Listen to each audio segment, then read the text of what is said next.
Valenzuela en Pauta de Negocios. Pauta, hablemos de verdad.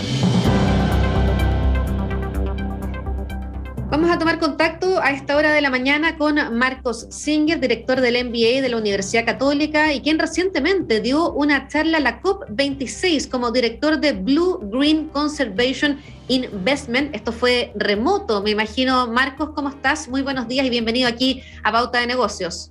Hola Gabriela, ¿cómo estás? Muy bien, primera vez que nos toca estar al aire al mismo juntos, así es que bien interesante lo que se planteó, o lo que se ha planteado en esta COP26. Ya hablaba de este apoyo de los bancos por el tema del carbón, pero específicamente quiero saber de qué se trató la exposición de medio ambiente ahí en Glasgow. Bueno, en realidad, Gaby, fue una charla y lo que yo vengo a hacer aquí es clases, así que te voy a contar, pero también, tú sabes, te voy a ir interrogando respecto de algunos de los temas. Como digo, la charla fue un poquito distinta, un poco más enfocada. Bueno, pero el tema, tú sabes, principal de la COP es el tema del calentamiento global, y el gran problema que tenemos es que, como decía Aristóteles, mientras más dueños tiene algo, menos cuidado recibe. ¿Ah? Y dime, ¿qué tiene en el mundo más dueños que nada? ¿Qué cosa es de todos? Bueno, hay muchas cosas que son de todo, pero yo me estaba preguntando respecto a las ballenas. Sí, las ballenas son un ejemplo de que son de todos y son de nadie. El medio ambiente, ese es el problema con el medio ambiente, que como es de todos, es de nadie, y como decía Aristóteles, nadie lo cuida realmente, y lo que se está viendo es cómo hacer que se cuide. Y aquí te voy a contar, como parte de la teoría, como es tu primera clase, acuérdate que siempre uno parte con la teoría. Y uno de los grandes, digamos, investigadores en esto fue Ronald Coase, que fue premio Nobel de Economía en el año 91 y propuso una solución para el problema del costo social. Yo les voy a contar un ejemplo que él propuso, yo lo voy a adaptar un poquito a la COP, pero el ejemplo es más o menos este. Imagínate que hay un tren que pasa, pero cuando pasa contamina el aire, pero vamos a pensar que el tren tiene un dueño, como suele tenerlo, pero además el aire tiene un dueño. Ese es el concepto que estaba pensando Coase. Imagínate, Gabriela, que cuando pasa el tren gana 10 pesos, pero produce un daño de 4 pesos al aire. Entonces el tren gana 10, pero produce un daño al dueño del aire por 4 pesos. Digo una cosa, si el dueño del tren no quiere tener problemas judiciales, ni que el dueño del aire le cause problemas, ¿qué podría hacer el dueño del tren? Deja de pasar. ¿Ah? ¿Deja de pasar? Pero si él gana 10 y el daño que le produce al aire es solamente 4, él puede pasar ¿cómo? A ver.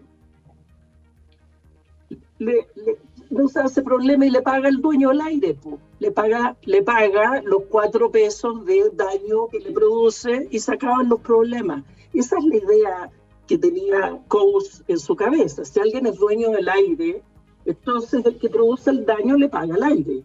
Y fin del problema. Y luego él Coase pensaba, bueno, ¿qué pasa si el daño al aire no es 4 pesos, es 40 pesos?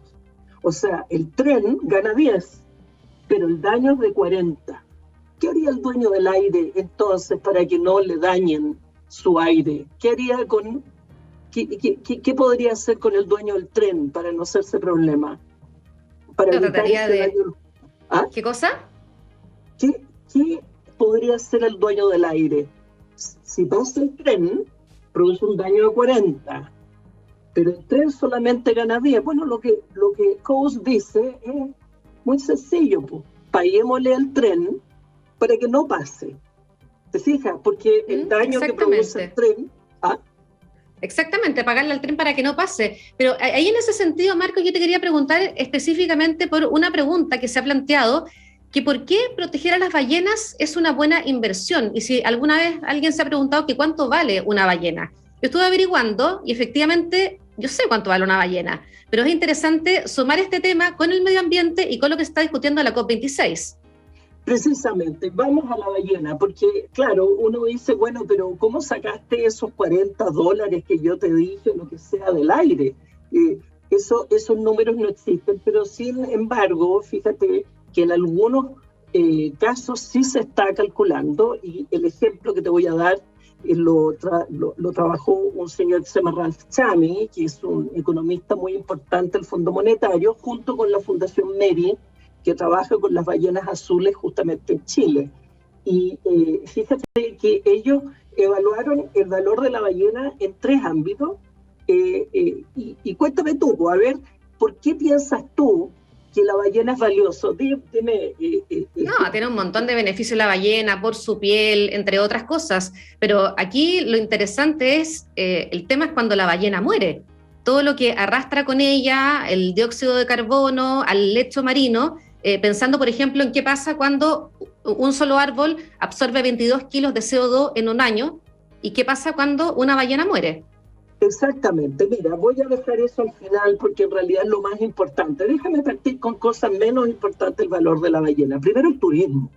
Fíjate que el turismo en algunos países de la ballena es muy relevante, no en Chile, pero en Costa Rica, México, etcétera. Generaba el 2008 algo así como $2.000 millones el turismo. Los avistamientos de ballena. Claro, por lo tanto, si no hay ballenas, se acaba el negocio de los 2.000 millones. Ese es un elemento relativamente menor. Vamos a un segundo que es un poco más importante, bastante más importante, como 100 veces más importante, y es el aporte de la ballena a la pesca. Y estas cosas que la gente no sabe. Recuerda tú, ¿cuál es la dieta de los peces? ¿Los peces son más bien carnívoros o más bien herbívoros? No sé herbívoros. Si ¿Ah? Herbívoros. Los peces, bueno, hay de todo en realidad. Hay de todo, claro.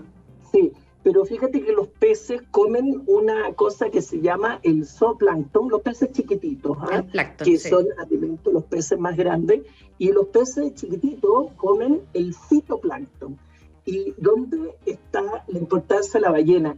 Que los excrementos de la ballena son un importante fuente de alimento porque tienen hierro y nitrógeno.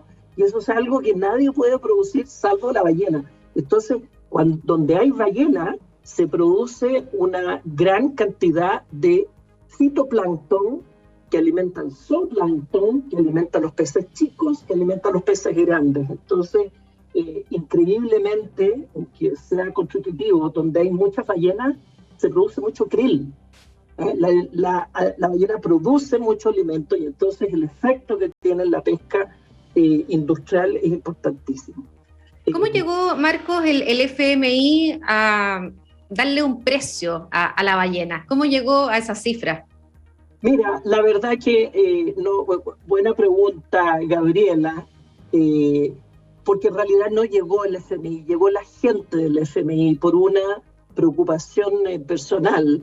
De hecho, este señor cuenta que se tomó una especie como de sabático para ir a mirar ballenas y quedó impresionado. Yo no sé si tú has visto ballenas, es una experiencia.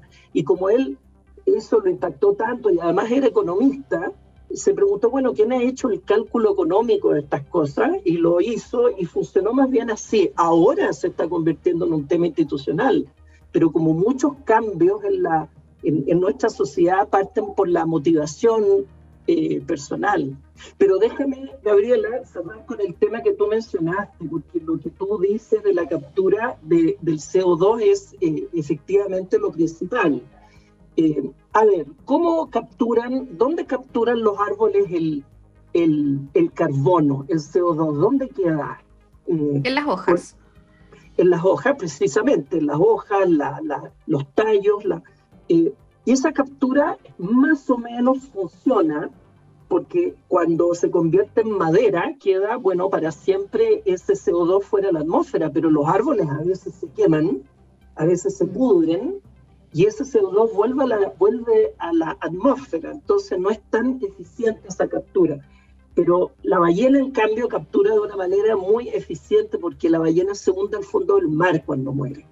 Y no queda flotando, como uno obviamente nunca ve ballenas flotando porque se hunden, y entonces en el lecho marino se las comen animales que viven en el lecho marino, que nunca vuelven a la atmósfera, entonces ese carbono no regresa. Y eso entonces es una captura muy efectiva. Y en resumen, esos tres efectos del turismo, la pesca y el CO2, significa algo así como $3 millones en un valor de la ballena. Una captura muy efectiva, porque si gracias a los movimientos de las ballenas, el fitoplancton, que esto ya lo estábamos conversando, aumentará un 1%, absorbería tanto CO2 como 2.000 millones de árboles.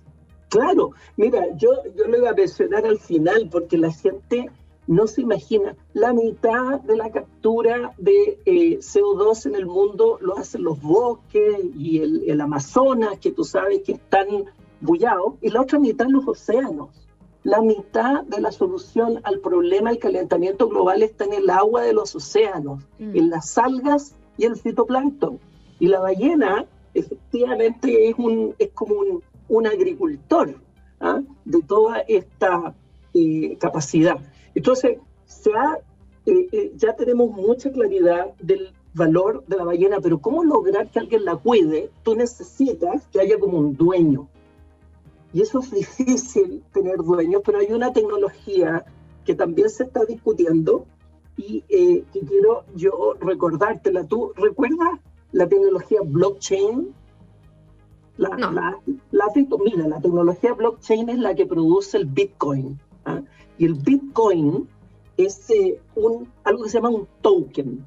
Un token es un elemento único e irreproducible. Incluso hay obras de arte digitales en que te aseguran que una cierta obra es única e irrepetible, no obstante es digital. Y uno pensaría, ¿pero cómo me la puede copiar? No, porque la tecnología blockchain permite que se tokenice.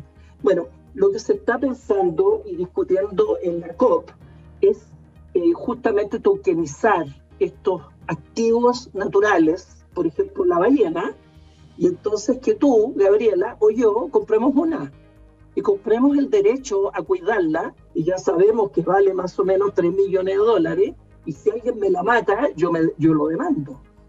Entonces, esa mezcla del cálculo económico con la tecnología, esperamos que revierta lo que ha pasado con las ballenas, porque tú sabes qué pasó con la pesca industrial, ¿no? De las ballenas.